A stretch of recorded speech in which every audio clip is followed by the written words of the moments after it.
Hello everyone. Last video में हमने sociology का chapter 1 sociology and society class 11 start किया था। आइए वीडियो को कंटिन्यू करते हैं और आगे के चैप्टर को समझते हैं।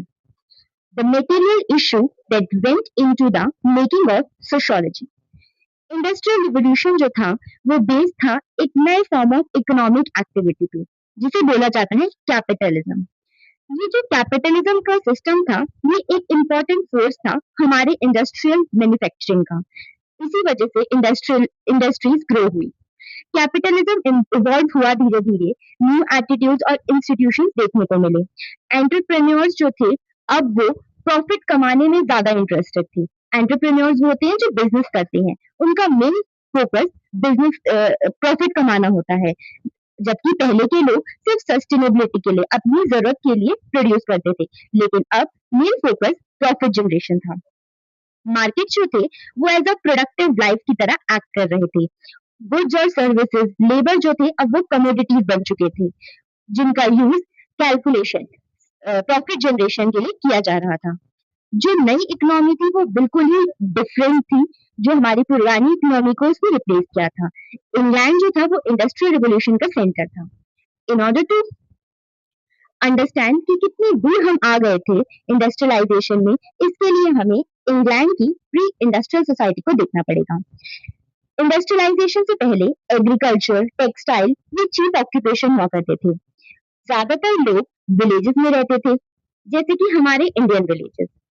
लोग पीजेंट्स थे या लैंडलॉर्ड्स थे, ब्लैकस्मिथ थे, कुछ लेबर वर्कर्स थे, वीवर्स थे, पॉटर्स थे, शेफर्स थे, ब्रूअर थे। सोसाइटी बहुत छोटी थी, हायरार्कियल थी। स्टेटस और क्लास पोजीशन जो था अलग अलग लोगों का, वो क्लियरली डिफाइंड था।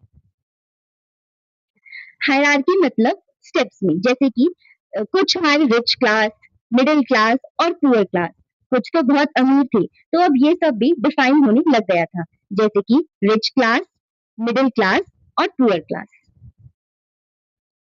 Like all traditional society, it was also characterized by close interaction. जो हमारी ट्रेडिशनल सोसाइटीज थी, वहाँ पे लोगों के बीच में काफी क्लोज कनेक्शंस थे, क्लोजली वो एक दूसरे से इंटरेक्ट करते थे। लेकिन इंडस्ट्रियलाइजेशन ने इस फीचर को पूरी तरीके से चेंज कर दिया था। One of the most fundamental aspect, जो सबसे इम्पोर्टेंट एस्पेक्ट था, वो था डिग्रेडेशन ऑफ लेबर। जब इंडस्ट्रियल रिवोल्यूशन और कैपिटलिज्म आए, तो सोसाइटी में एक नया इकोनॉमिक सिस्टम बना। इस नए सिस्टम की सबसे बड़ी प्रॉब्लम यही थी कि यहाँ पे जो लेबर थे, हमारे मजदूर थे, उनकी इज्जत कम हो गई, उनकी वैल्यू कम हो गई, जिसे हम बोलते हैं डिग्रेडेशन ऑफ लेबर। पहले लोग अपने गांव, परिवार या गिल्ड, कारीगरों की एसोसिएशन के साथ मिलकर काम किया करते थे। वहां उन्हें सिक्योरिटी, सपोर्ट और रिस्पेक्ट भी मिलता था। गिल्ड यहाँ पे कारीगरों की एसोसिएशन, जो उनकी ट्रेनिंग और प्रोटेक्शन करती थी, उनके लिए यूज किया गया है। विलेज यानी गांव का सोशल सपोर्ट, और फैमिली यानी कि वो अपनी फैमिली के साथ मिलकर काम करते थे। लेकिन अब वो सिर्फ एक एम्प्लॉयर बन गए थे। हमारे रेडिकल थिंकर्स जैसे कि कार्ल मार्क्स और कंजर्वेटिव थिंकर्स, जो पुरानी वैल्यूज को इम्पोर्टेंस देते थे, ये दोनों ही इस बात से दुखी और शॉक थे कि आम मजदूर और स्किल्ड क्राफ्ट्समैन की रिस्पेक्ट और पोजीशन सोसाइटी में गिर गई है। स्किल्ड क्राफ्ट्समैन जैसे कि लोहार, कुम्हार, बुनकर, कारपेंटर पहले बहुत रिस्पेक्टेड होते थे, लेकिन मशीन प्रोडक्शन के बाद उनकी स्किल्स की डिमांड कम हो गई और उनका स्टेटस भी गिर गया। एक एग्जाम्पल देखते हैं। सपोज एक बुनकर, एक वीवर है, जो पहले अपने घर पर या गांव में अपने हाथ से कपड़ा बनाता था। सब लोग उसकी कला की तारीफ करते थे और उसे अच्छी इनकम भी मिलती थी। लेकिन जब टेक्सटाइल फैक्ट्रीज और मशीन आ गई, तो वही बुनकर फैक्ट्री में कम सैलरी पर मशीन चलाने लगा। अब उसकी पहचान एक स्किल्ड आर्टिशियन की नहीं, बल्कि एक ऑर्डिनरी वर्कर की रह गई। ये चेंज है जिसे हम डिग्रेडेशन ऑफ लेबर कह रहे हैं। अर्बन सेंटर्स जो थे वो एक्सपेंड और ग्रोथ करने शुरू कर गए। ये सिटीज अर्लियर नहीं थी, बट जैसे जैसे इंडस्ट्रियलाइजेशन हुआ, इंडस्ट्रीज बढ़ने लगी। इन्होंने इंडस्ट्रीज को जन्म दिया और एक नया अर्बन वर्ल्ड हमें देखने को मिला। ये था नई इंडस्ट्रियल सोसाइटी का असर, जहाँ पे हमें ओवर क्राउडेड स्लम्स, फैक्ट्रीज, नए इंडस्ट्रियल वर्किंग क्लासेस और बैड सैनिटेशन, ये सब हमें देखने को मिला। ये एक नए तरीके का सोशल इंटरेक्शन था। हिंदी फिल्म सॉन्ग जो हमने यहाँ पे देखेंगे, जो experimental aspect of city life को दर्शाता है। फ्रॉम द फिल्म सीआईडी 1956, ए दिल है मुश्किल जीना यहाँ, ये सिटी लाइफ को एक्सप्लेन करता है। आप इस सॉन्ग को रीड कर सकते हैं, आपने सुना भी होगा। ये बताता है कि कैसे सिटी में लोगों की लाइफ होती है। यहाँ पे सॉन्ग को समझाया गया है जिससे हम सिटी लाइफ के बारे में जान सकते हैं। आइए इसे समझते हैं। इसे एक कहानी के रूप में समझते हैं। सबसे पहले बोला गया है कि dear heart, life is hard here. Students, आप इमेजिन करिए कि एक इंसान पहली बार बॉम्बे, मुंबई जा रहा है। उसके बहुत सारे सपने हैं। अच्छी जॉब मिलेगी, पैसा कमाएगा, अच्छी लाइफ होगी। लेकिन एक एक्सपीरियंस आदमी उसे वार्न करता है और क्या कहता है? वो कहता है, मुंबई की लाइफ बहुत डिफिकल्ट है। सिर्फ सपने देखना इनफ नहीं है, उन्हें पूरा करना बहुत मुश्किल है। आज भी बहुत लोग विलेज या छोटे गांवों को छोड़कर मुंबई, दिल्ली, बैंगलोर सिटीज में चले जाते हैं, ये सोचकर कि उनकी लाइफ बेटर हो जाएगी। लेकिन वहां जाके उन्हें high rent, traffic, job competition और स्ट्रेस को फेस करना पड़ता है। इसका मतलब सिर्फ रोड देखकर चलना नहीं है। यहाँ यहाँ बोला गया है कि हर डिसीजन बहुत ही केयरफुली लेना चाहिए। किसी पर जल्दी ट्रस्ट मत करना। हर इंसान तुम्हारा भला नहीं चाहता। बड़े सिटीज में फ्रॉड, स्कैम्स और चीटिंग भी बहुत होती है। जैसे किसी ने बोला, मुझे 10,000 रुपए दो, मैं तुम्हें गवर्नमेंट जॉब दिलवा दूंगा। अगर बिना सोचे समझे ट्रस्ट कर लिया तो पैसे भी चले जाएंगे और जॉब भी नहीं मिलेगी। इसलिए यहाँ बोला गया है कि अलर्ट रहो और स्मार्ट डिसीजंस लो। ये मुंबई है, यहाँ की रियलिटी अलग है। ये सिटी बहुत फास्ट है। यहाँ हर इंसान अपनी रेस में बिजी है। सब लोग अपनी जॉब, बिजनेस और अर्निंग्स में इतने बिजी होते हैं कि उनके पास दूसरों के लिए टाइम नहीं होता। यहाँ बड़ी-बड़ी बिल्डिंग का मतलब मॉडर्न डेवलपमेंट। उस टाइम बॉम्बे में ट्राम एक इम्पोर्टेंट पब्लिक ट्रांसपोर्ट थी। कार और मोटर व्हीकल्स मॉडर्नाइजेशन का शो करता था। मोटर्स, मिल्स, जहाँ बॉम्बे टेक्सटाइल्स फेमस थी। हजारों लोग इन मिल्स में काम किया करते थे। ये वजह है कि यहाँ पर बताया गया है कि सब कुछ मीनिंगलेस है अगर हमारे पास इंसानियत नहीं है। इस सॉन्ग में सोसाइटी को क्रिटिसाइज किया गया है। इसके अकॉर्डिंग सिर्फ 4 चीज़ों के पीछे ही भाग रहे हैं सब लोग। सबसे पहला है पावर, सबको अथॉरिटी चाहिए, सबसे ऊपर रहना चाहते हैं। दूसरा मनी, सबसे ज़्यादा पैसा कमाना चाहते हैं, चाहे किसी भी तरीके से, सही या गलत। तीसरा है थेफ्ट, कुछ लोग डायरेक्टली चोरी करते हैं। और चौथा है चीटिंग, कुछ लोग झूठ बोलकर या फ्रॉड कर कर पैसे कमाते हैं। यहाँ पे सॉन्ग में बताया गया है कि जो मॉरल वैल्यू की इम्पोर्टेंस है वो कम होती जा रही है। मॉक का मतलब होता है किसी का मजाक उड़ाना और वेगबॉन्ड का मतलब होता है होमलेस पर्सन, घर के बिना रहने वाला, सड़कों पर रहने वाला। यहाँ पे बताया गया है कि जो रिच लोग हैं और जो पुअर होमलेस लोग हैं, वो उनको देखकर उनका मजाक उड़ाते हैं। उन्हें लगता है कि गरीब लोग निकम्मे हैं, लेकिन वो उनकी सिचुएशन को समझने की कोशिश भी नहीं करते। यहाँ पे लिखा है but they were cut each others throat. इसका मतलब ये नहीं है कि एक दूसरे का गला काटना। इसका मतलब है कंपटीशन में दूसरे को बर्बाद करना, वर्कर्स का एक्सप्लॉइटेशन करना, कस्टमर्स को चीट करना, सिर्फ प्रॉफिट के लिए अनएथिकल काम करना। यहाँ पे कह रहे हैं कि जब गरीब कोई गलती करे तो उसे क्रिमिनल बोल दिया जाता है, लेकिन जब वही गलती कोई रिच करे, वो भी अपनी ग्रीड के लिए, तो उसे अनएथिकल काम कहते हैं। लोग इसे बिजनेस स्ट्रेटेजी बोल देते हैं। यहाँ पे इस सॉन्ग में मेनली यही बताया गया है कि सोसाइटी के डबल स्टैंडर्ड्स हैं। अगर एक गरीब आदमी भूख से मजबूर होकर रोटी चुरा ले तो सोसाइटी उसे चोर का टैग दे देती है। लेकिन अगर एक रिच बिजनेसमैन टैक्स फ्रॉड करे या लोगों को चीट करे और करोड़ों रुपए कमा ले तो लोग उसे सक्सेसफुल बिजनेसमैन बोल देते हैं। मतलब काम तो एक ही है, गलत काम। लेकिन गरीब करे तो क्राइम और अमीर करे तो बिजनेस। इसे ही सोसाइटी के डबल स्टैंडर्ड्स कहते हैं।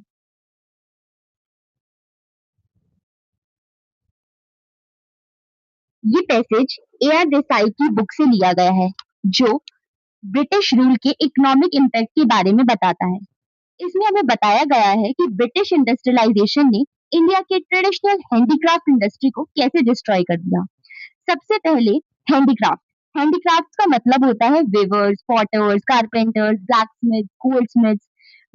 ब्रिटिश के आने से पहले ये सारी इंडस्ट्रीज हमारे यहाँ बहुत अच्छे से काम कर रही थी और इसी के लिए हमारा इंडिया जाना जाता था। इंडिया की कॉटन और सिल्क कपड़े यूरोप तक एक्सपोर्ट किए जाते थे।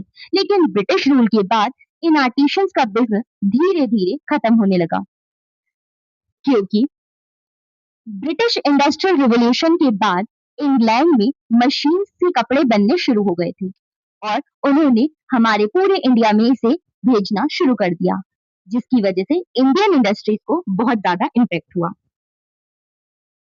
आइए एक एग्जाम्पल से इसे समझते हैं। सोचो कि एक हैंडलूम वीवर एक कपड़ा बनाने में 10 दिन लगाता है और उसकी कॉस्ट 1,000 रुपए पड़ती है। लेकिन इंग्लैंड की मशीन वही कपड़ा एक दिन में 400 रुपए में बना देती है। अब कस्टमर क्या खरीदेगा? ऑब्वियसली सस्ता मशीन वाला कपड़ा। इसलिए जो इंडियन हैंडीक्राफ्ट्स की डिमांड थी वो गिर गई और आर्टिशंस की इनकम खत्म होने लगी। जब ब्रिटिश ब्रिटिश में इंडस्ट्रियल रिवॉल्यूशन हुआ तो फैक्ट्रीज में लोग जॉब करने लगे। लेकिन इंडिया में ब्रिटिश ने ऐसी इंडस्ट्रीज डेवलप ही नहीं की जो कि हैंडीक्राफ्ट्समैन को नई जॉब मिल सके।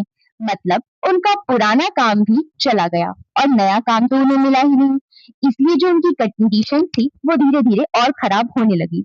जब आर्टिशंस का बिजनेस कंप्लीटली खत्म हो गया तो उनके पास कोई ऑप्शन नहीं बचा, इसलिए वो फार्मिंग करने लगे। लेकिन प्रॉब्लम ये थी कि उनके पास जमीन भी नहीं होती थी। वो फार्म के लेबर बन गए, ये छोटे फार्मर्स बन गए। इससे एग्रीकल्चर पर बहुत प्रेशर पड़ने लगा। एक्टिविटी 4 में बताया गया है कि ब्रिटिश और इंडिया के इंडस्ट्रियल रिवॉल्यूशन के इम्पैक्ट को अगर कंपेयर किया गया है तो ब्रिटेन में इंडस्ट्रियल रिवॉल्यूशन के बाद बहुत सारी फैक्ट्रीज खुली। इसलिए लोग गांव और रूरल एरियाज से शहरों में अर्बन एरियाज में शिफ्ट होने लगे, जहाँ पे उन्हें जॉब्स मिली। और इसी प्रोसेस को हम अर्बनाइजेशन कहते हैं, जब लोग गांव छोड़कर शहरों में आते हैं और जॉब। 1810 में सिर्फ 20% लोग ही सिटीज में रहते थे, लेकिन 1910 आते आते 80% लोग सिटीज में रहने लगे थे। जबकि इंडिया में सिचुएशन अलग था। ब्रिटिश मशीन मेड गुड्स लाए थे, जिसे इंडियन हैंडीक्राफ्ट्स की डिमांड कम होती जा रही थी और हमारे आर्टिशियन बेरोजगार हो गए, क्योंकि इंडिया में नई इंडस्ट्रीज या फैक्ट्री सेटअप नहीं हुई थी और जो लोगों का एक्चुअल में आर्टिशियंस का काम था वो भी उनसे छिन गया था, क्योंकि ब्रिटिशर्स इंडिया में कपड़ा ब्रिटेन से इंपोर्ट कर रहे थे। इसलिए वो एग्रीकल्चर या खेती की तरफ चले गए। जो फैक्ट्री और उसकी मैकेनिकल डिवीजन ऑफ लेबर था, उसे हम एक डेलिब्रेट अटेम्प्ट मानते हैं कि हमारे पेजेंट्स, आर्टिशियंस और उनकी फैमिली और लोकल कम्युनिटी को डिस्ट्रॉय करने का। जो फैक्ट्रीज थी उसमें बहुत ही स्ट्रिक्ट डिसिप्लिन और फिक्स्ड रूल्स होते थे, बिल्कुल आर्मी की तरह या प्रिजन की तरह। वर्कर्स को एक फिक्स टाइम पर काम पर आना पड़ता था और उनकी फ्रीडम कम होती थी। कार्ल मार्क्स के अकॉर्डिंग जो फैक्ट्रीज थी वो बहुत एक्सप्लॉइटेटिव थी, शोषण करती थी। उन्हें लंबे आवर्स तक काम करना पड़ता था और कम वेजेस मिलती थी। वर्किंग कंडीशंस भी बहुत खराब होती थी। लेकिन मार्क्स ये भी मानते हैं कि फैक्ट्रीज का एक पॉजिटिव साइड भी था। वर्कर्स, यहाँ पे जो फैक्ट्री में बहुत सारे वर्कर्स थे वो एक साथ काम करते थे। इससे उनमें एक यूनिटी और एक कलेक्टिव एक्शन की फीलिंग डेवलप हुई। बाद में यही वर्कर्स मिलकर ट्रेड यूनियंस बनेंगे। लेकिन better wages, better working conditions और वर्कर राइट्स के लिए आवाज उठाने लगेंगे।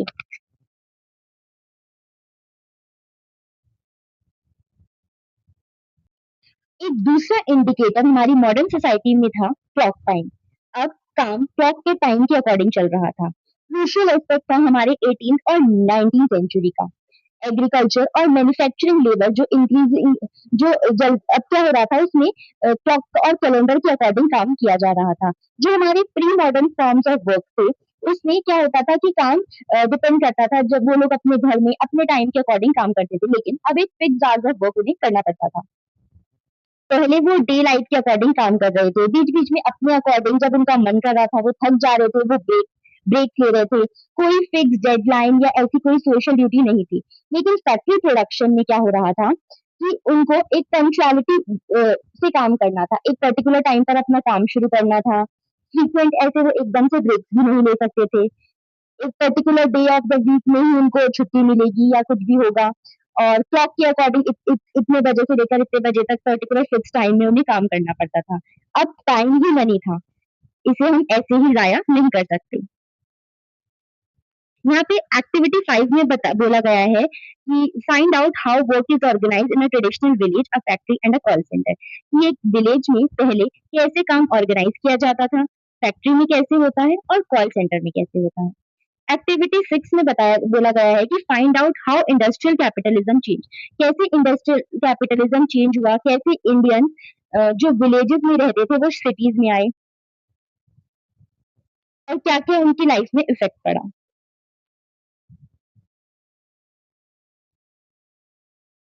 आइए स्टूडेंट्स इन इमेजेस को डिस्कस कर लेते हैं। ये पिक्चर्स हमें बताती है कि इंडस्ट्रियल रिवॉल्यूशन और अर्बनाइजेशन के बाद वर्कर्स की लाइफ कैसे बदली। जो हमारी फर्स्ट इमेज है इसमें हमें चिमनी और फैक्ट्रीज देखने को मिल रही हैं। यहाँ इंडस्ट्रीज लगी हैं, फैक्ट्रीज में हजारों वर्कर्स काम करते हैं। लोग विलेज से सिटी में जॉब के लिए आए हैं। इस प्रोसेस को हम अर्बनाइजेशन कहते हैं। अब फैक्ट्रीज के पास लोग क्यों रहना चाहते होंगे? ताकि उन्हें रोज काम पर जाने में आसानी हो। हमें यहाँ पे घर भी दिख रहे हैं जहाँ पे वो वर्कर्स रहते होंगे। अगर हम सेकंड इमेज की बात करें तो सेकंड पिक्चर में हमें वर्कर्स के घर देखने को मिल रहे हैं। वर्कर्स के घर, लेकिन वर्कर्स की इनकम कम थी, इसलिए छोटे और भीड़ भाड़ वाले घर बने हुए। ये एक ही एरिया में बहुत सारे लोग रहने लगे। आइए थर्ड पिक्चर देखते हैं। ये जो हमारी थर्ड पिक्चर है इसमें हमें पता चलता है कि धीरे धीरे क्या हो रहा था, पॉपुलेशन बढ़ती जा रही थी और घर कम पड़ रहे थे, तो लोग झुग्गी झोपड़ी और स्लम्स में रहने लगे। घर बहुत छोटे हो गए, सफाई की कमी थी, पानी और टॉयलेट्स की प्रॉपर फैसिलिटी भी नहीं थी, गंदे नाले और अनहेल्दी एनवायरनमेंट था। ये सब अर्बन प्रॉब्लम्स को दिखाती हैं। लास्ट पिक्चर हम देखें तो इसमें हमें छोटे छोटे घर, तंग गलियां और लोग बाहर बैठे हुए हैं, पुअर सैनिटेशन देखने को मिल रहा है। ये दिखाता है कि वर्कर्स की इकोनॉमिक कंडीशन बहुत अच्छी नहीं थी। उन्हें सिटीज में जॉब तो मिली लेकिन अच्छी लिविंग कंडीशंस नहीं मिली। तो इससे हमें ये पता चलता है कि इंडस्ट्रियलाइजेशन से फैक्ट्रीज बनी और फैक्ट्रीज की वजह से लोग सिटी में आए, पॉपुलेशन बढ़ गई, हाउसिंग की प्रॉब्लम्स शुरू हो गई, वर्किंग क्लास कॉलोनीज धीरे धीरे स्लम्स में बदल गई। इसलिए अर्बनाइजेशन सिर्फ डेवलपमेंट नहीं लाया बल्कि प्रॉब्लम्स भी लाया, जैसे कि ओवर क्राउडिंग, ज्यादा भीड़ भाड़ वाले एरिया में लोग रहने लगे, slums, pollution, poor sanitation, housing shortages, ये सब कुछ प्रॉब्लम्स भी हमें देखने को मिली। Should we study the beginning and growth of sociology in Europe? Students, sociology एक ऐसा सब्जेक्ट है जो सोसाइटी और उसमें होने वाले चेंजेस को स्टडी करता है, और यह सोशियोलॉजी के डेवलपमेंट की बात हो रही है। यूरोप में सब चेंजेस, जब सोसाइटी चेंज हुई वहाँ बहुत बड़े बड़े चेंजेस हमें देखने को मिले। तो हमें इस पैराग्राफ में बताया गया है कि सोशियोलॉजी का डेवलपमेंट यूरोप में इंडस्ट्रियल रिवॉल्यूशन और कैपिटलिज्म के दौरान हुआ, जब सोसाइटी में बहुत बड़े बड़े चेंजेस आए, जैसे कि अर्बनाइजेशन, फैक्ट्री और सोशल इनइक्वालिटी जैसे इश्यूज उस टाइम इम्पोर्टेंट था कि आज भी, और जो हमारे आज की मॉडर्न सोसाइटी में भी रेलेवेंट है। लेकिन इंडिया की सोसाइटी अपने कॉलोनियल हिस्ट्री और डाइवर्सिटी की वजह से अलग है।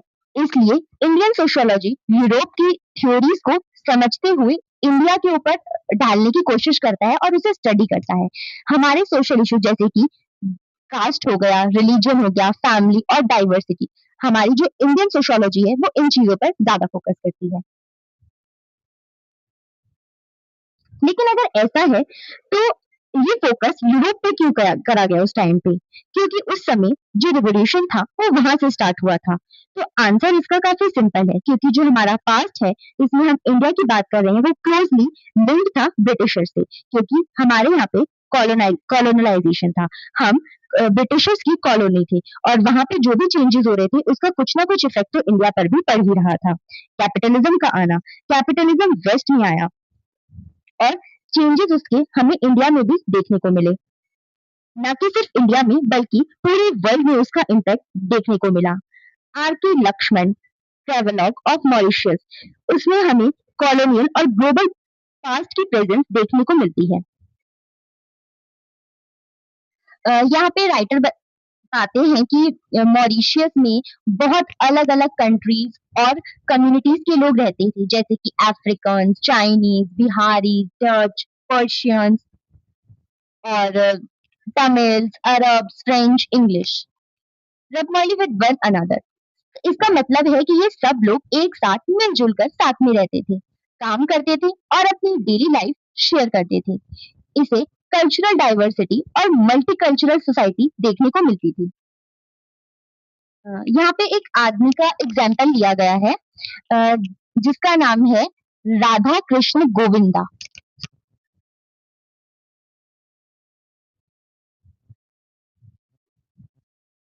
उसका नाम और चेहरा देखकर लगता है कि वो साउथ इंडिया से, तमिलनाडु से होगा, इसलिए उसे तमिल लैंग्वेज में बात करनी चाहिए।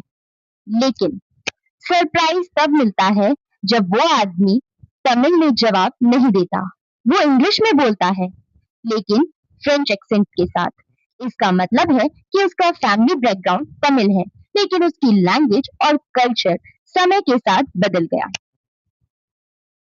यहाँ पे बताया गया है कि मिस्टर गोविंदान को तमिल लैंग्वेज बिल्कुल भी नहीं आती।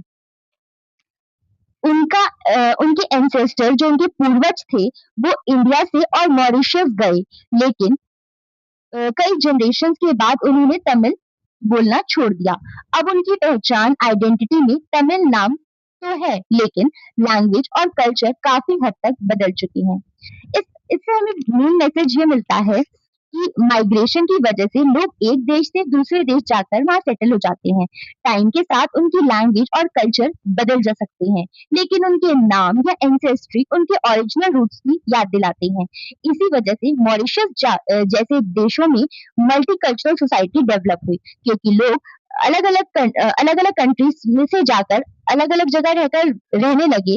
जैसे-जैसे टाइम बीतता गया, उन्होंने वहाँ की चीज़ों को अपना लिया, लेकिन फिर भी उनके नाम में, उनके दिखने में कहीं न कहीं हमें उनकी जो एंसेस्टर्स की सोसाइटी है, उसकी झलक हमें देखने को मिलती है। Capitalism and its global but uneven transformation of societies. अ, इस पैसेज में हमें बताया गया है कि कैपिटलिज्म सिर्फ इंडस्ट्रीज और बिजनेस तक सीमित नहीं था। इसे दुनिया भर की सोसाइटीज को बदला, लेकिन हर जगह इसका इम्पैक्ट अलग-अलग देखने को मिला। Between the 17th and the 19th century, 17 और 19th सेंचुरी के बीच लगभग 2.4 करोड़ अफ्रीकन को स्लेव, गुलाम बना के ले जाया गया। उन्हें घर और फैमिली से जबरदस्ती अलग किया गया। सिर्फ 11 मिलियन लोग ही जिंदा बच पाए, क्योंकि क्योंकि समुद्र का सफर बहुत ही लंबा और बहुत ही खराब कंडीशन में होता है। बहुत से लोग भूख, बीमारी और टॉर्चर की वजह से रास्ते में ही मर गए। प्लग का मतलब होता है जबरदस्ती अलग कर देना। अफ्रीकन्स को अपने घर से निकाला गया, अपनी फैमिली से अलग किया गया, अपनी लैंग्वेज और कल्चर से दूर कर दिया गया। शिप्स में भरकर अमेरिका भेजा गया। अमेरिका में उन्हें कॉटन, शुगर, टोबैको प्लांटेशन में जबरदस्ती काम करने के लिए मजबूर करा गया। ये सब इसलिए किया गया ताकि प्लांटेशन ओनर्स और यूरोपियन बिजनेसमैन का ज्यादा से ज्यादा फायदा हो सके। यही स्लेवरी का यूज कैपिटलिज्म के प्रॉफिट बढ़ाने के लिए किया गया। यहाँ पे बताया गया है कि स्लेवरी दिखाती है कि मॉडर्निटी और कैपिटलिज्म के डेवलपमेंट में बहुत से लोगों को उनकी मर्जी के खिलाफ काम कराया गया। उनके पास कोई चॉइस नहीं थी। 1800 में धीरे धीरे स्लेवरी को खत्म किया गया। कई कंट्रीज ने स्लेवरी को इलीगल बना दिया। स्लेवरी खत्म होने के बाद ब्रिटिश को प्लांटेशन के लिए वर्कर्स चाहिए थे। तब उन्होंने इंडिया से इंडेंचर्ड लेबर्स यानी कि जो मजदूर थे उन्हें कॉन्ट्रैक्ट पर फॉरेन कंट्रीज पर भेजना शुरू कर दिया गया। लेकिन उनकी कंडीशंस बहुत ही खराब होती थी और उनका एक्सप्लॉयटेशन भी किया जाता था। ब्रिटिश हजारों इंडियंस को लेकर गए Suriname, south America, Caribbean countries, West Indies, Fiji. ये लोग शुगर और कॉटन प्लांटेशंस में काम करते थे। कई लोग कभी इंडिया वापस नहीं आ पाए। वीएस नायपाल एक फेमस राइटर थे जिनके नोबेल प्राइज इन लिटरेचर जिन्हें मिला है। उनके एंसेस्टर भी उन इंडियन इंडेंचर्ड लेबर्स में से थे जो ब्रिटिश के साथ ट्रिनिडेड वेस्ट इंडीज गए थे। ये एग्जाम्पल दिखाता है कि माइग्रेशन और कॉलोनियलिज्म ने लोगों की जिंदगी को कितना बदल दिया था। स्टूडेंट्स, इसमें हमने कुछ टर्म्स पढ़ी हैं, आइए एक बार उनको समझ लेते हैं। कैपिटलिज्म, कैपिटलिज्म का मतलब होता है प्रॉफिट कमाने पर बेस्ड, यानी कि इसका मेन एम प्रॉफिट कमाना होता है। स्लेवरी में लोगों को जबरदस्ती बिना फ्रीडम के काम करवाया जाता है। इंडेंजर्ड लेबर्स वो होते हैं जो कॉन्ट्रैक्ट लेबर्स होते हैं और उनका एक्सप्लॉयटेशन के साथ उनसे काम कराया जाता है। कॉलोनिज्म, जब ब्रिटिशर्स ने अपनी कॉलोनीज को रिसोर्सेज और लेबर का यूज किया, जैसे उन्होंने इंडिया के लोगों को जबरदस्ती बाहर ले जाकर उनसे काम करवाया। The growth of sociology in India, colonialism, capitalism and industrialisation, ये सब एक दूसरे से जुड़े हुए थे। ब्रिटेन में इंडस्ट्रियल रिवॉल्यूशन के बाद फैक्ट्रीज को चलाने के लिए बहुत सारे रॉ मटेरियल्स और नए मार्केट की जरूरत थी। इसलिए ब्रिटेन ने इंडिया जैसे देशों को अपनी कॉलोनी बनाया। इंडिया से सस्ता रॉ मटेरियल जैसे कि कॉटन ब्रिटेन भेजा जाता था और ब्रिटेन की फैक्ट्रीज में बने मशीन मेड गुड्स इंडिया में बेचे जाते थे। इस प्रोसेस से ब्रिटेन को तो बहुत प्रॉफिट हुआ, लेकिन इंडिया की जो ट्रेडिशनल इंडस्ट्रीज और हैंडीक्राफ्ट्स को बहुत नुकसान झेलना पड़ा। इसलिए कॉलोनियलिज्म ने कैपिटलिज्म और इंडस्ट्रियलाइजेशन को बदलने में बहुत इंपॉर्टेंट रोल प्ले किया। यहाँ पे आगे बताया गया है कि कार्ल मार्क्स, मैक्स वेबर और इमाइल डर्कहाइम जैसे वेस्टर्न सोशियोलॉजिस्ट की थ्योरी इंडिया को समझने में भी यूजफुल है, क्योंकि उन्होंने कैपिटलिज्म, इंडस्ट्रियलाइजेशन और सोशल चेंज के बारे में स्टडी की थी। लेकिन एक इम्पॉर्टेंट बात ये याद रखनी है कि इंडिया का एक्सपीरियंस यूरोप जैसा तो नहीं था। ब्रिटेन में इंडस्ट्रियलाइजेशन के बाद फैक्ट्रीज बढ़ी, नई जॉब्स मिली और लोग विलेज से सिटीज की तरफ गए, जिसे अर्बनाइजेशन हुआ। लेकिन इंडिया में ब्रिटिश मशीन मेड गुड्स के आने से ट्रेडिशनल हैंडीक्राफ्ट्स और कॉटेज इंडस्ट्री का डिक्लाइन हो गया। बहुत से आर्टिशियंस बेरोजगार हो गए, क्योंकि यहाँ फैक्ट्रीज इतनी डेवलप नहीं हुई थी, तो सबको जॉब्स नहीं मिल पाई। इसलिए बहुत से लोग मजबूर होकर एग्रीकल्चर की तरफ लौट गए। हमारे इंडिया की जो इंडस्ट्रीज थी वो बहुत फेमस थी, कॉटन इंडस्ट्री। लेकिन ब्रिटिश कॉलोनियल पॉलिसीज ने इंडिया की फेमस कॉटन इंडस्ट्री को डिस्ट्रॉय कर दिया। ब्रिटिश ने इंडियन गुड्स पर इंग्लैंड में हेवी टैक्सेस लगाए और ब्रिटिश मशीन मेड गुड्स को इंडिया में सस्ते में बेचा। इससे जो ब्रिटिश को तो बहुत प्रॉफिट हुआ, लेकिन इंडियन वीवर्स और हैंडीक्राफ्ट्स का लिवलीहुड खत्म हो गया। ये मार्क्स ने 1853 में बताया है।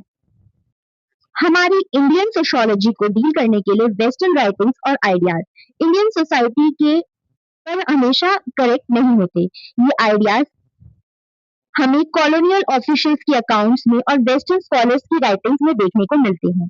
बहुत सारी इंडियन सोसाइटी वेस्टर्न सोसाइटी से अलग है। हमारी इंडियन सोसाइटी वेस्टर्न सोसाइटी से अलग है।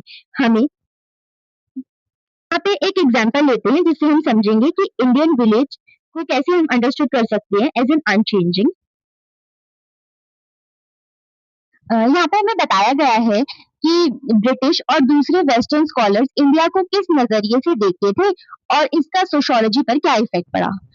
विक्टोरियन पीरियड के वेस्टर्न थिंकर्स का मानना था कि यूरोपियन सोसाइटी सबसे एडवांस है और बाकी सोसाइटी उनके पहले स्टेज पर ही है। इसलिए जब उन्होंने इंडियन विलेज देखे तो उन्हें लगा कि सोसाइटी के इन्फेंसी स्टेज, बचपन या शुरुआती स्टेज का एग्जाम्पल है।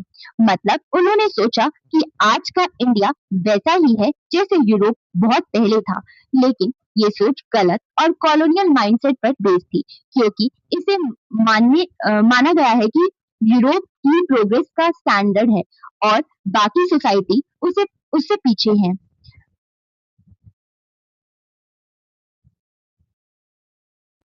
यहाँ पे सोशियोलॉजी और सोशल एंथ्रोपोलॉजी के बीच के डिफरेंस को एक्सप्लेन किया गया है। वेस्टर्न कंट्रीज में सोशियोलॉजी को मेनली मॉडर्न, इंडस्ट्रियल और अर्बन सोसाइटी का स्टडी माना गया। इससे अपोजिट सोशल एंथ्रोपोलॉजी को ट्राइबल, सिंपल और नॉन वेस्टर्न सोसाइटीज का स्टडी माना गया।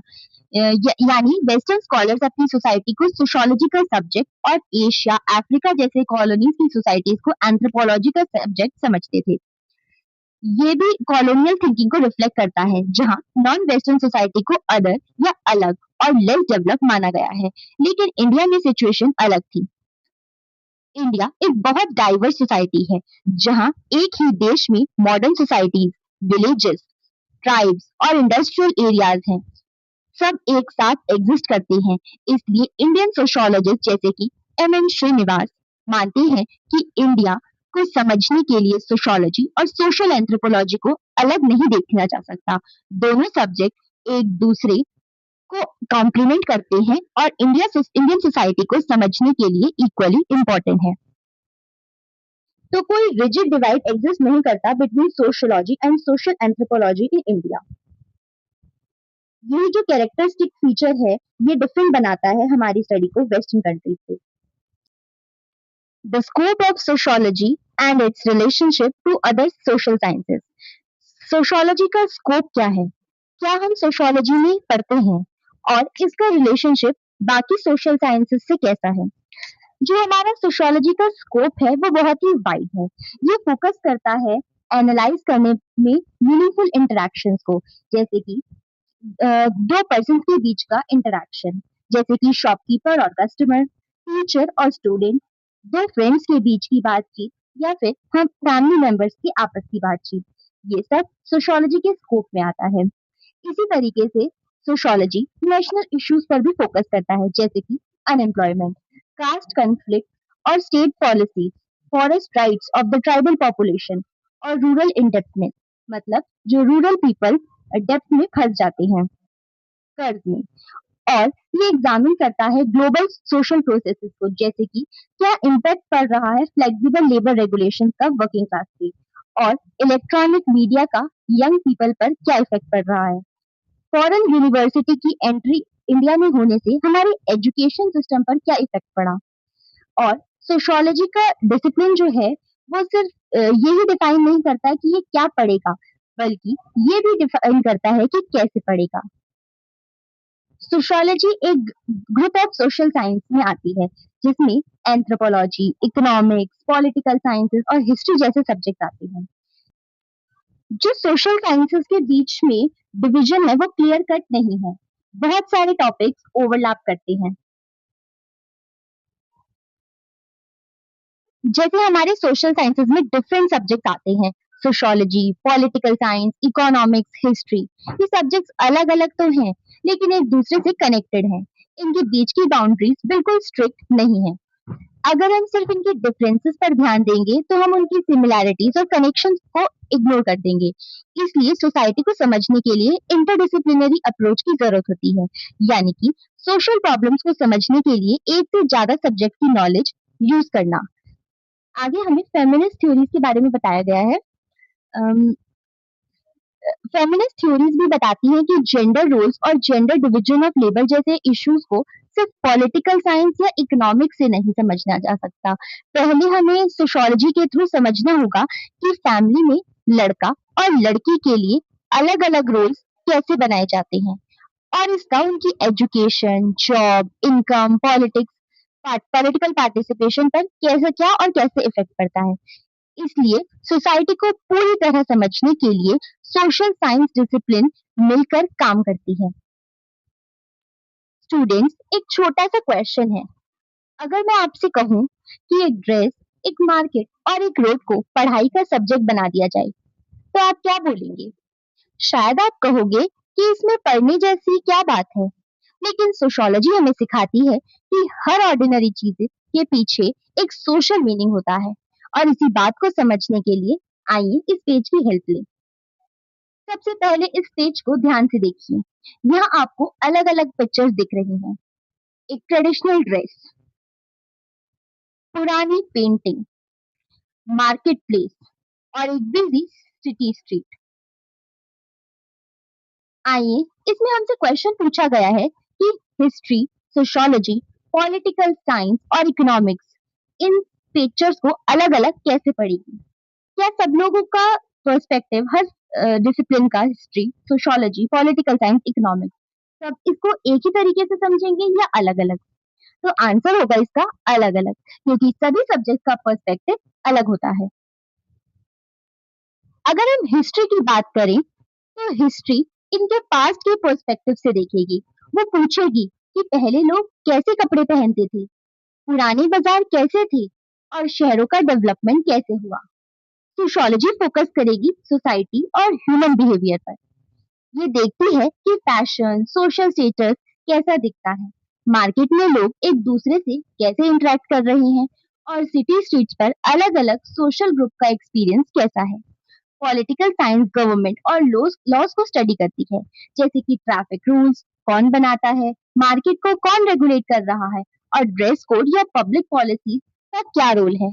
इकोनॉमिक्स बोलेगी कि मनी और मार्केट पर फोकस करेंगे यहाँ पे। ये देखेगी कि कपड़ों की प्राइस कैसे डिसाइड हो रही है, डिमांड और सप्लाई कैसे कम करता है, मार्केट इकोनॉमी को कैसे इन्फ्लुएंस करता है।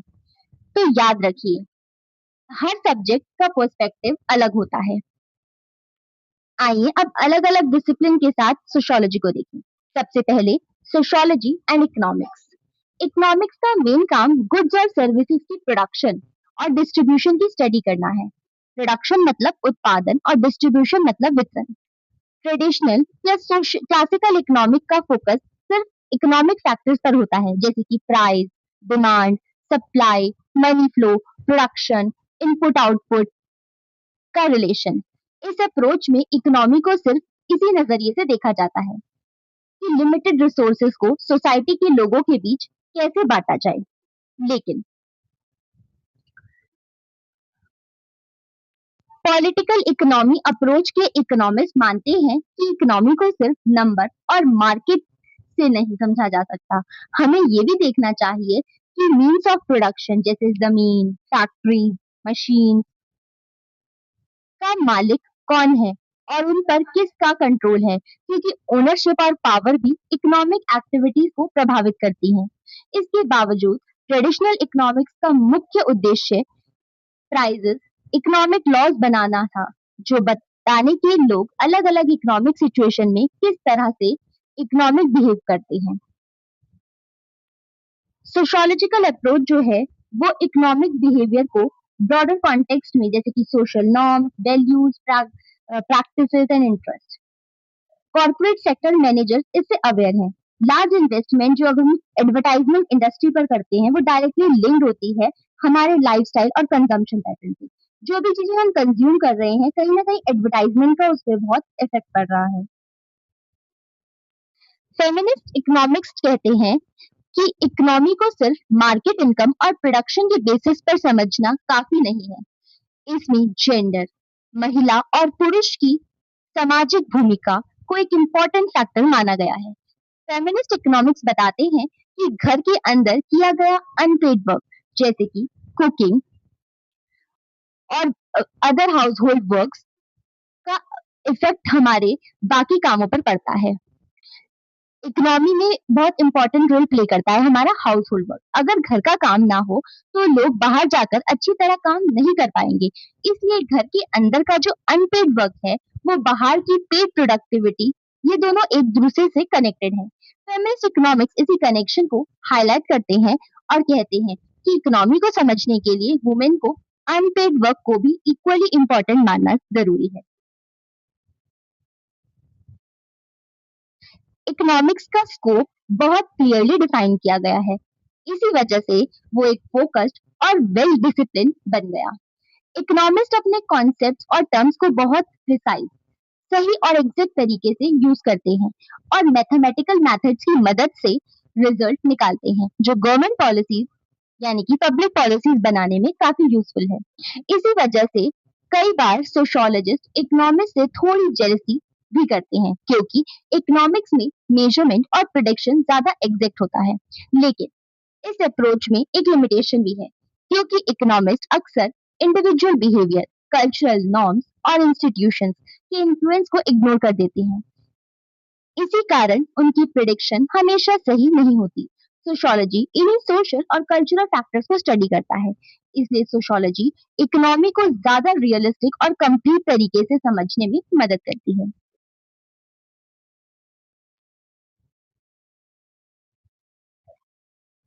इकोनॉमिक्स सिर्फ कंपनीज के प्रॉफिट और लॉस को ही नहीं देखती, बल्कि उनका सोसाइटी पर पड़ने वाला सोशल और ह्यूमन इफेक्ट को भी ध्यान में रखती है। अगर इकोनॉमी में अनएम्प्लॉयमेंट या जॉब इनसिक्योरिटी बढ़ जाती है, तो उसका सिर्फ इनकम पर ही असर नहीं पड़ता, बल्कि क्राइम, सुसाइड, स्ट्रेस, डिप्रेशन और मेडिसिन की ज्यादा यूज जैसी प्रॉब्लम्स भी बढ़ सकती है। इसलिए इकोनॉमिस्ट पियर बोजो बताते हैं, हमें इकोनॉमिक्स ऑफ हैप्पीनेस की जरूरत है। इस अप्रोच में सिर्फ पैसा ही नहीं, बल्कि लोगों की खुशी, सिक्योरिटी, मेंटल वेलबींग और सोशल इफेक्ट को भी इकोनॉमी की सक्सेस का हिस्सा माना जाना चाहिए। इसी तरह अगर लोग बेरोजगार हैं, तो उनकी जॉब्स अनस्टेबल हैं, तो उसका मटेरियल कॉस्ट, इनकम की कमी के साथ साथ symbolic cost, stress, low confidence, social insecurity और डिप्रेशन को भी समझा जाएगा। यानी कि एक अच्छी इकोनॉमी वही है जो सिर्फ जीडीपी या प्रॉफिट को ना बढ़ाए, बल्कि लोगों की ओवरऑल क्वालिटी ऑफ लाइफ और हैप्पीनेस को भी इम्प्रूव करे। सोशियोलॉजी इकोनॉमिक्स की तरह टेक्निकल सॉल्यूशन प्रोवाइड नहीं करती, लेकिन वो एनकरेज करती है क्वेश्चनिंग को, क्रिटिकल पर्सपेक्टिव को, जो हेल्प करता है बेसिक अजम्पशन को चैलेंज करने में, ताकि सिर्फ टेक्निकल मीन्स की तरफ, बल्कि सोशल डिजायरेबिलिटी की तरफ भी। आज के समय में जो हमारे इकोनॉमिक सोशियोलॉजी का महत्व है, वो फिर से बढ़ गया। इसका रीजन ये है कि सोशियोलॉजी सिर्फ प्रॉफिट, मार्केट और इनकम पर फोकस नहीं करती, बल्कि ये भी देखती है कि culture, family, values, social relationship, institutions और ह्यूमन बिहेवियर इकोनॉमी को कैसे प्रभावित करते हैं। सोशियोलॉजी का ये वाइडर और क्रिटिकल पर्सपेक्टिव इकोनॉमी को ज्यादा गहराई से समझने में मदद करता है। इसी वजह से लोग और रिसर्च दोबारा इकोनॉमिक सोशियोलॉजी की तरफ ध्यान रखते हैं, क्योंकि ये बात बताया गया है कि इकोनॉमिक एक्टिविटीज हमेशा सोशल फैक्टर से जुड़ी होती हैं और उन्हें समझे बिना इकोनॉमिक्स को पूरी तरह नहीं समझा जा सकता। सोशियोलॉजी हमें सोसाइटी को पहले से ज्यादा अच्छे तरीके से समझने में मदद करती है। ये सिर्फ फैक्ट्स या इंफॉर्मेशन नहीं देती, बल्कि ये भी बताती है कि कोई सोशल इवेंट या प्रॉब्लम क्यों हो रही है। इसे हम उससे के पीछे का रीजन और सोशल फैक्टर्स को समझ पाते हैं। फैक्चुअल नॉलेज यानी हमें क्या हो रहा है, इसकी सही इंफॉर्मेशन मिलती है, और थ्योरेटिकल अंडरस्टैंडिंग में हम ये समझ पाते हैं कि वो चीज क्यों हो रही है और उसके पीछे का सोशल रीजन क्या है। नेक्स्ट है हमारा सोशियोलॉजी एंड पॉलिटिकल साइंस। जैसे इकोनॉमिक्स और सोशियोलॉजी के बीच मेथड्स और अप्रोचेस में इंटरेक्शन बढ़ रहा है, वैसे ही सोशियोलॉजी और पॉलिटिकल साइंस के बीच भी काफी कनेक्शन है। पहले पॉलिटिकल साइंस का फोकस मेनली दो चीजों पर था, पॉलिटिकल थ्योरी और गवर्नमेंट एडमिनिस्ट्रेशन। पॉलिटिकल थ्योरी यानी कि राजनीतिक विचार और आइडियोलॉजीज का की स्टडी करना, और गवर्नमेंट एडमिनिस्ट्रेशन यानी जो हमारे गवर्नमेंट कैसे काम करती है, उसका प्रशासन कैसे चलता है, ये सब चीजों का जब हम डिस्कस करते हैं कि गवर्नमेंट एडमिनिस्ट्रेशन में आता है। लेकिन आज पॉलिटिकल साइंस सिर्फ गवर्नमेंट तक सीमित नहीं है। ये भी समझें कि समाज, society, culture, social group politics को कैसे इन्फ्लुएंस कर रहा है। इस वजह से सोशियोलॉजी और पॉलिटिकल साइंस के बीच काफी इंटरेक्शन देखने को मिलता है। जो थ्योरी पार्ट है वो यूजुअली फोकस करता है आइडियाज ऑफ गवर्नमेंट फ्रॉम प्लेटो से लेकर मार्क्स तक, और एडमिनिस्ट्रेशन जनरली डील करती है फॉर्मल स्ट्रक्चर ऑफ गवर्नमेंट पर, ना कि सिर्फ ऑपरेशन पर। सोशियोलॉजी जो है वो स्टडी करता है सोसाइटी को। When, जब कन्वेंशनल पॉलिटिकल साइंस रेस्ट्रिक्ट करती है अपने आप को सिर्फ पावर और फॉर्मल ऑर्गेनाइजेशन तक, तब सोशियोलॉजी अपना स्कोप बढ़ाता है और इंटर रिलेशनशिप को स्टडी करता है between institutions including government. Where जो पॉलिटिकल साइंस है वो अपनी अटेंशन लेकर आती है गवर्नमेंट की तरफ। सोशियोलॉजी और पॉलिटिकल साइंस काफी टॉपिक्स पर रिसर्च करते हैं जो ओवरलैप करती हैं। सोशियोलॉजिस्ट जैसे कि मैक्स वेबर वर्क करते हैं पॉलिटिकल सोशियोलॉजी पर, तो उनका मेन फोकस होता है कि एक्चुअल स्टडी वो पॉलिटिकल बिहेवियर की करते हैं। जैसे कि रीसेंट इलेक्शन में पॉलिटिकल पैटर्न्स और वोटिंग पर स्टडी करना। स्टडी कंडक्ट की गई है मेंबरशिप ऑफ पॉलिटिकल ऑर्गेनाइजेशन, उसका क्या प्रोसेस है डिसीजन मेकिंग में, सोशियोलॉजिकल रीजन जो सपोर्ट करते हैं पॉलिटिकल पार्टीज को, जेंडर का क्या रोल है पॉलिटिक्स में, इन सब चीजों पे डिस्कस करते हैं। एक्टिविटी 8 में हमें बोला गया है कि हमें फाइंड करना है स्टडीज को जो कंडक्ट की गई जनरल इलेक्शन पे। आपको देखने को मिलेगा कि इसमें पॉलिटिकल साइंस और सोशियोलॉजी दोनों के फीचर हैं। नेक्स्ट है सोशियोलॉजी एंड हिस्ट्री। यहाँ पे हमें बताया गया है कि हिस्ट्री और सोशियोलॉजी के बीच के डिफरेंसेस और सिमिलैरिटी को समझना है। पहले हिस्टोरियंस का मेन फोकस पास्ट पर होता था, जबकि जो हमारे सोशियोलॉजिस्ट हैं वो रिसेंट पास्ट को समझने में ज्यादा इंटरेस्टेड हैं। जो हिस्टोरियंस थे उनका मेन काम था ये बताना कि क्या हुआ और कैसे हुआ, जबकि सोशियोलॉजिस्ट ये जानने की कोशिश करते हैं कि ऐसा क्यों हुआ। वो कॉज और इफेक्ट रिलेशनशिप को पढ़ते हैं। हिस्ट्री में स्पेसिफिक इवेंट्स और फैक्ट्स का डिटेल में स्टडी किया जाता है, जबकि सोशियोलॉजी इन इवेंट से जनरल पैटर्न और थ्योरीज बनाती है। पहले ट्रेडिशनल हिस्ट्री में राजा महाराजा, युद्ध और राजवंश पर ज्यादा ध्यान दिया जाता था, जबकि sociology family, caste, gender relations, land relations, custom और सोशल इंस्टीट्यूशन जैसे आम लोगों की जिंदगी से जुड़े टॉपिक्स को स्टडी करता है। लेकिन आज के समय में हिस्ट्री भी काफी हद तक सोशियोलॉजिकल हो गई है। अब हिस्टोरियन सिर्फ किंग और वॉर्स की नहीं, बल्कि social life, gender relation, customs, tradition और सोसाइटी के बदलाव को भी स्टडी करते हैं। इसलिए आज हिस्ट्री और सोशियोलॉजी एक दूसरे से कनेक्टेड हैं और दोनों मिलकर सोसाइटी को बेहतर तरीके से समझने की कोशिश करते हैं। नेक्स्ट है सोशियोलॉजी एंड साइकोलॉजी। साइकोलॉजी को साइंस ऑफ बिहेवियर कहा जाता है क्योंकि इसका मेन फोकस इंडिविजुअल पर होता है। ये intelligence, learning, memory, motivation, emotions, hope, fear, nervous system जैसे टॉपिक्स को स्टडी करता है, जबकि सोशल साइकोलॉजी साइकोलॉजी और सोशियोलॉजी के बीच के ब्रिज का काम करता है। इसका फोकस भी इंडिविजुअल पर होता है, लेकिन ये देखता है कि एक व्यक्ति, ग्रुप या सोसाइटी में दूसरे लोग एक साथ मिलकर कैसे बिहेव करते हैं। वही सोशियोलॉजी सिर्फ इंडिविजुअल को नहीं, बल्कि पूरे सोसाइटी को समझने की कोशिश करता है। ये बताता है कि किसी व्यक्ति की personal behaviour, family, culture, norm, values, kinship, economic system और पॉलिटिकल सिस्टम का क्या प्रभाव पड़ता है। इसका एक फेमस एग्जांपल अगर हम देखें तो हम इमाइल दुर्खाइम का सुसाइड स्टडी है। दुर्खाइम ने सुसाइड को सिर्फ किसी व्यक्ति की पर्सनल फीलिंग या इंटेंशन से नहीं समझा, बल्कि सोशल फैक्टर जैसे रिलीजन, फैमिली, मैरिज और सोशल इंटीग्रेशन के स्टैटिस्टिक्स का एनालिसिस करके बताया कि सुसाइड जो है वो एक सोशल फिनोमिना भी है। इससे पता चलता है कि सोशियोलॉजी इंडिविजुअल बिहेवियर को तो समझता है, लेकिन उसके साथ साथ उसे सोशल एनवायरनमेंट को भी महत्व देता है। Sociology and social anthropology. Anthropology एक ब्रॉड सब्जेक्ट है जिसमें archaeology, physical anthropology, cultural history, linguistics यानी कि भाषा का अध्ययन और सिंपल सोसाइटीज के जीवन का स्टडी में शामिल होती है। सोशियोलॉजी में सबसे ज्यादा रिलेटेड सोशल एंथ्रोपोलॉजी और कल्चरल एंथ्रोपोलॉजी है।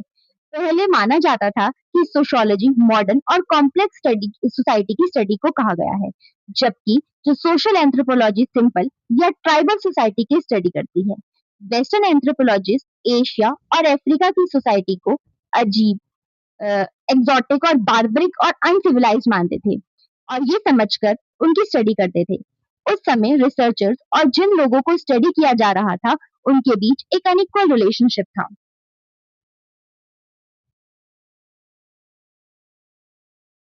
लेकिन आज समय बदल गया है। अब इंडियंस, नागाज, संथाल, सुंडानीज और बाकी जो कम्युनिटीज हैं उनके लोग खुद अपनी सोसाइटी पे रिसर्च करते हैं और अपनी आवाज दुनिया तक पहुंचाते हैं। पुराने एंथ्रोपोलॉजिस्ट सिंपल सोसाइटी की स्टडी साइंटिफिक तरीके से करते थे, लेकिन अक्सर उनकी तुलना वेस्टर्न मॉडर्न सोसाइटी के से कर दी जाती थी, क्योंकि वेस्टर्न सोसाइटी को एक आइडल बेंचमार्क माना जाता था। आज ये सोच बदल चुकी है। मॉडर्निटी और ग्लोबलाइजेशन ने दुनिया के हर कोने में एक दूसरे से जोड़ दिया है। इसका सबसे बड़ा एग्जाम्पल ब्रिटिश कॉलोनलिज्म है। ब्रिटिश रूल के दौरान भारत के दूर दराज गांव भी प्रभावित हुए। वहां के land laws, administration, tax, revenue system और लोकल इंडस्ट्री सब बदल गया। इसलिए आज सिंपल और मॉडर्न सोसाइटी के बीच की बाउंड्री पहले जैसी नहीं रही। इसी वजह से सोशियोलॉजी और सोशल एंथ्रोपोलॉजी भी एक दूसरे से काफी करीब आ गई और दोनों मिलकर सोसाइटी को समझने का काम करते हैं। एक्टिविटी 10, हमें फाइंड करना है कि क्या जो हमारे इंडिया के एंसेस्टर्स थे, सांथल वर्कर थे जो टी प्लांटेशन करते थे असम में, उनके बारे में हमें जानना है।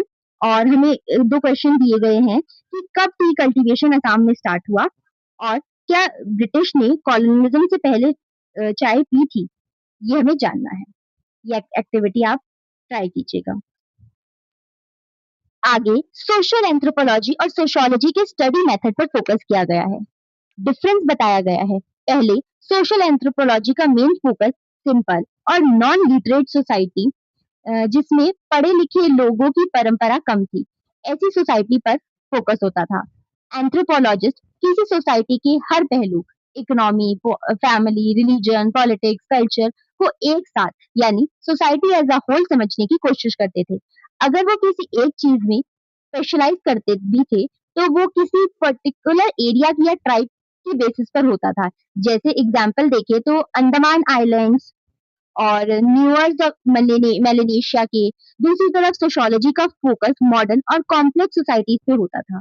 इसलिए सोशियोलॉजिस्ट अक्सर सोसाइटी के किसी एक स्पेसिफिक इंस्टीट्यूशन या फिर प्रोसेस जैसे कि ब्यूरोक्रेसी, रिलीजन, कास्ट, एजुकेशन या सोशल मोबिलिटी को अलग से स्टडी किया करते थे। अगर हम रिसर्च मेथड्स की बात करें तो उसमें भी दोनों डिसिप्लिन अलग-अलग हैं। सोशल एंथ्रोपोलॉजिस्ट लंबे समय तक एक ही कम्युनिटी के साथ रहकर फील्डवर्क करते हैं और एथनोग्राफिक मेथड्स का यूज करते हैं, जिसमें वो लोगों की डेली लाइफ को ऑब्जर्व करते हैं, समझते हैं। वहाँ सोशियोलॉजिस्ट ज्यादातर survey methods, questionnaire, statistical, quantitative data का यूज करके बड़ी पॉपुलेशन के बारे में इंफॉर्मेशन कलेक्ट करते हैं। आज के समय में दोनों डिसिप्लिन एक दूसरे के मेथड्स को भी यूज करते हैं, लेकिन ये उनके ट्रेडिशनल डिफरेंसेस थे। ये जो डिस्टिंक्शन है सिंपल सोसाइटी और कॉम्प्लेक्स सोसाइटी के बीच में, इस पर दोबारा सोचने की जरूरत है। इंडिया जो है वो एक कॉम्प्लेक्स मिक्स है ट्रेडिशनल और मॉडर्निटी का। हमारे यहाँ पे विलेज भी है और सिटी भी है, कास्ट भी है, ट्राइब भी है, क्लास भी है और कम्युनिटी भी है। तो विलेजेस हैं वो नेस्ट की तरह है। जैसे हमारी जो सिटी कैपिटल सिटी दिल्ली है, जैसे वो हार्ट है, वैसे ही हमारे विलेजेस हैं। कॉल सेंटर जो है वो यूरोपियन और अमेरिकन क्लाइंट्स को सर्व करते हैं different towns of the country से। इंडियन सोशियोलॉजी ने सोशियोलॉजी और सोशल एंथ्रोपोलॉजी दोनों से आइडियाज और रिसर्च मेथड्स लिए हैं। इसी वजह से इंडियन सोशियोलॉजी को इलेक्टिक कहा जाता है, यानी ये एक ही ट्रेडिशन तक सीमित नहीं है। इंडियन सोशोलॉजिस्ट ने मॉडर्न अर्बन इंडिया जैसे कॉम्प्लेक्स सोसाइटीज का भी स्टडी किया है, लाइक ट्राइबल आदिवासी सोसाइटीज का भी पूरी तरह से अध्ययन किया गया है। पहले लोगों को लगता था कि जैसे जैसे सिंपल सोसाइटीज कम होती जाएंगी, सोशल एंथ्रोपोलॉजी अपनी अलग पहचान खो देगी, सोशोलॉजी में ही मिल जाएगी, लेकिन ऐसा नहीं हुआ। दोनों डिसिप्लिन ने एक दूसरे से बहुत कुछ सीखा और आज दोनों के मेथड्स और टेक्निक्स को मिलाकर यूज किया जाता है। एंथ्रोपोलॉजिस्ट सिर्फ ट्राइब ही नहीं बल्कि स्टेट, ग्लोबलाइजेशन और मॉडर्न इंस्टीट्यूशन की भी स्टडी करती है। उसी तरह जो सोशोलॉजी है वहाँ पे क्वालिटेटिव और क्वांटिटेटिव मेथड, मैक्रो बड़ी सोसाइटीज और माइक्रो छोटे ग्रुप्स या इंडिविजुअल दोनों अप्रोचेस का यूज करना मॉडर्न सोसाइटी की कॉम्प्लेक्सिटी को समझता है। इसलिए इंडिया में सोशोलॉजी और सोशल एंथ्रोपोलॉजी का जो रिलेशन है वो गहरा है और दोनों एक दूसरे को कॉम्प्लीमेंट करते हैं। तो स्टूडेंट्स यहाँ पे हमारा चैप्टर फिनिश हो जाता है। आई होप आपको ये वीडियो अच्छी लगी होगी। अगर आपको वीडियो अच्छी और हेल्पफुल लगी हो तो वीडियो को लाइक जरूर करें, क्योंकि आपका एक लाइक हमें और क्वालिटी कंटेंट बनाने के लिए एनकरेज करेगा। अगर आपको वीडियो पसंद आई हो और आप ऐसी और वीडियोस देखना चाहते हैं तो चैनल को सब्सक्राइब जरूर करें और वीडियो को शेयर करें ताकि और बच्चे भी पढ़कर समझ सकें। Thank you for watching.